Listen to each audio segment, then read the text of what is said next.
नमस्कार, मैं हूँ विवेक और आप देख रहे हैं आपकी आवाज़। तो 2 चरण का मतदान संपन्न हुआ, अब तीसरे चरण की बारी है। 7 मई को तीसरे चरण के वोट डाले जाएँगे। तो अब जहाँ-जहाँ वोट डाले जा रहे हैं, उन लोकसभा क्षेत्रों के बारे में हम लोग कुछ समीक्षा कर रहे हैं, वहाँ संभावनाएँ तलाश रहे हैं कि आखिर संभावनाएँ वहाँ है क्या? कौन-कौन से मुद्दे हैं स्थानीय स्तर पे और वहाँ के जातीय समीकरण क्या हैं? इस पर हम लोग बात कर रहे हैं। तो आज भी एक लोकसभा क्षेत्र के बारे में बात करेंगे, लेकिन उससे पहले कुछ बात कर लेते हैं और मुद्दों की। तो भारतीय जनता पार्टी का प्रचार जिस तरह से चल रहा है और जो-जो उनकी कवायद चल रही है, उससे तो ये लगता है कि भारतीय जनता पार्टी कहीं न कहीं हताश है। वो सीटें जीत रहे हैं, जैसे कल मैंने 2 सीटों के बारे में बात की थी फ़तेहपुर सीकरी और आगरा, उसमें आगरा सीट हम लोगों ने कहा था कि निश्चित रूप से वो बहुत स्ट्रॉन्ग है, मजबूत है और जीतते हुए नज़र आ रहे हैं। लेकिन अपनी कई सीट भारतीय जनता पार्टी खोती नज़र आ रही है। तो उनमें से जो-जो सीट ऐसी लगेगी हम लोग बात करेंगे। तो आज इसी क्रम में बात करते हैं आंवला सीट की। बरेली के नज़दीक लगी हुई है आंवला सीट और आंवला लोकसभा क्षेत्र जो है, यहाँ से धर्मेंद्र कश्यप भारतीय जनता पार्टी के प्रत्याशी हैं। धर्मेंद्र कश्यप 2014 और 2019 में यहाँ से सांसद भी चुने गए हैं। 2024 के लिए भी भारतीय जनता पार्टी की तरफ से वो प्रत्याशी घोषित किए गए हैं। और मैं आपको बता दूं 2009 में यही धर्मेंद्र कश्यप समाजवादी पार्टी में हुआ करते थे और उस समय मेनका गांधी जी भारतीय जनता पार्टी की तरफ से चुनाव लड़ी और धर्मेंद्र कश्यप उनके हाथों चुनाव हार गए। 2014 में मेनका गांधी जी सुल्तानपुर चली गई और सुल्तानपुर से वहां प्रत्याशी बनी और धर्मेंद्र कश्यप भारतीय जनता पार्टी ज्वाइन किए और आंवला से प्रत्याशी बने। 2014 और 2019 का चुनाव उन्होंने जीता। तो कुल मिलाकर के मोटा-मोटा ये कह सकते हैं कि ये सीट कोई ऐसी सीट नहीं है जिस पर एक तरफ़ा किसी का वर्चस्व रहा हो, लेकिन हाँ, बहुतायत में यहाँ चुनाव भारतीय जनता पार्टी ने जीते हैं और दलों के ऊपर भारतीय जनता पार्टी का प्रभाव यहाँ ज़्यादा रहा है। बात करें अगर तो 1967 से लेकर के 1971 और 1984 यहाँ कांग्रेस पार्टी का वर्चस्व रहा है, कांग्रेस पार्टी के यहाँ से सांसद चुने गए हैं। भारतीय जनता पार्टी ने इस सीट को 1977, 1980, 1989, 1991, 1998, 2009 और 2014 और 2019 को 19 में यहाँ जीत दर्ज की है। तो कुल मिलाकर के कह सकते हैं कि यहाँ ज़्यादातर भारतीय जनता पार्टी के कब्जे में ये सीट रही है। लेकिन अभी लास्ट के कुछ दिनों में आकर के यहाँ समाजवादी पार्टी का वर्चस्व भी बढ़ा है। 1996, 1999 और 2004 में यहाँ से समाजवादी पार्टी के प्रत्याशी चुनाव जीते हैं। कुंवर सर्फराज सिंह यहाँ से सांसद बने। अब समस्या ये है कि यहाँ की जातीय समीकरण क्या कहते हैं या जातीय समीकरण के आधार पर इस सीट को कैसे हम रख सकते हैं कि किस का पलड़ा भारी हो सकता है। तो यहाँ मुस्लिम और दलित मतदाताओं की संख्या सबसे ज़्यादा है। लेकिन फिर भी यहाँ बहुजन समाज पार्टी के लिए बहुत ज़्यादा कुछ रहा नहीं कभी। बीएसपी यहाँ से चुनाव भी नहीं जीती और लोकसभा के चुनाव में भी इसने कोई बहुत अच्छा परफॉर्मेंस नहीं किया, जबकि इस सीट पे सबसे ज़्यादा मुस्लिम और दलित मतदाता हैं। 3.5 लाख यहाँ मुस्लिम मतदाता हैं और यहाँ 3.5 लाख दलित मतदाता हैं।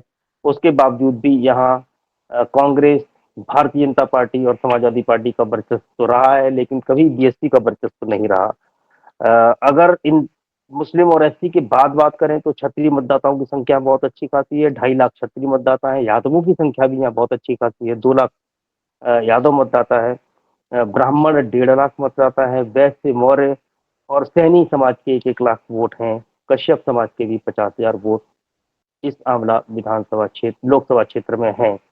धर्मेंद्र कश्यप समाज से ही आते हैं और कश्यपों के भी यहाँ 50,000 वोट हैं। अब अगर बात करें विधानसभाओं की तो यहाँ 5 विधानसभाएँ हैं।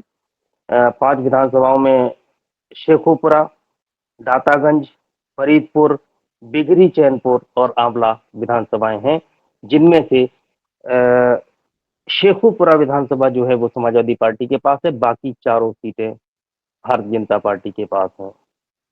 लेकिन अभी की परिस्थितियाँ क्या हैं? अभी इस समय आंवला के लोगों से जो बात करते हैं, बात करने में वहाँ के लोगों के पास अगर मुद्दों की बात करें सबसे ज़्यादा लोगों के दिमाग में इस समय बेरोजगारी और महंगाई का मुद्दा है। लेकिन दूसरी तरफ वहाँ लोग लॉ एंड ऑर्डर को एक बड़ा मुद्दा मानते हैं कि योगी जी के आने के बाद यहाँ कानून व्यवस्था सुधरी है, इससे लोग प्रभावित हैं। मैं आपको फिर बता दूं, जैसा कि उत्तर प्रदेश में एक नया ट्रेंड देखने को मिल रहा है, वो ये कि उत्तर प्रदेश में योगी जी मोदी जी पे भारी पड़ते नजर आ रहे हैं। स्थानीय लोगों को आज जहां भी आप जाएं बात करें और मोदी और योगी की अगर आप बात करें तो लोग योगी को अब प्राथमिकता देने लगे हैं। लोगों का कहना है कि उत्तर प्रदेश की लॉ एंड ऑर्डर हो या कानून और सारी व्यवस्थाएं हो, योगी जी ने बहुत काम किया और योगी जी पॉपुलर चेहरा है। क्षत्रियों और ब्राह्मणों में एक अजीब तरह का जो माहौल पूरे प्रदेश में बन रहा है वो आंवला में भी देखने को मिलता है। अ, लेकिन यहाँ एक तरफा ऐसा नहीं है कि क्षत्रिय और ब्राह्मण बहिष्कार कर रहे हों या दूसरी पार्टी का समर्थन कर रहे हैं, लेकिन आप मान सकते हैं 80-20 का रेशियो है। 80% लोग ब्राह्मण और क्षत्रिय मतदाता यहाँ या तो बहिष्कार कर रहे हैं या समाजवादी पार्टी को समर्थन करने की बात कर रहे हैं। तो यहाँ आंवला में धर्मेंद्र शाक्य के लिए बहुत मुश्किल नजर आ रही है। मुकाबला बहुत कड़ा है, कांटे का है, एक तरफा नहीं कहा जा सकता। यहाँ कौन जीतेगा? जैसे कि मैंने बताया, फतेहपुर सीकरी बीजेपी के लिए बहुत मुश्किलों का सामना करना पड़ रहा है और वो हार सकते हैं। लेकिन आंवला में धर्मेंद्र कश्यप के लिए मुश्किलें तो हैं, लेकिन ये नहीं कहा जा सकता है कि वो चुनाव हार सकते हैं। कुछ भी हो सकता है और ऐसा नहीं है कि भारतीय जनता पार्टी की कोई लहर का यहाँ असर हो। बहुत सारी एंटी इनकम्बेंसी फैक्टर भी यहाँ हैं। लोग जो एक तरफा प्रचार हो रहा है जिस तरह से हिंदुत्व को लेकर के या मोदी जी के जो बयान आ रहे हैं उसको लेकर के लोगों में आक्रोश है, और केवल मुसलमानों में ही नहीं, यहाँ हिंदुओं में भी आक्रोश है। तो संभावना तो ज्यादातर ये है यहाँ कि भारतीय जनता पार्टी को नुकसान हो सकता है, लेकिन फिर भी मुकाबला बहुत कड़ा होने वाला है। एक तरफा कुछ भी नहीं है।